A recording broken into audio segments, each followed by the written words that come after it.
呢台本田 FL5 Type R JDM 咪睇到都流晒口水啊！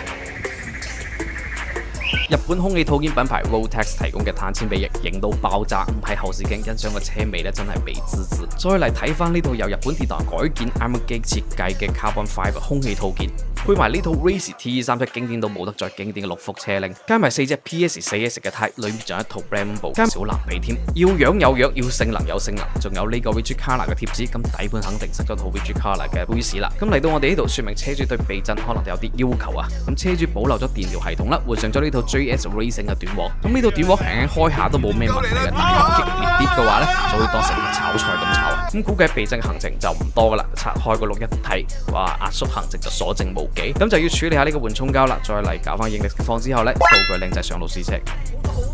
舒服咗幾鬼多啊！避震願意壓縮啦，啲雷震感翻晒嚟，仲貼地咗好多添。FL5 嘅電調都幾明顯 ，Comfort 模式下咧，舒舒服服走街。舒服口。Sport 模式下咧，開快車都夠晒正。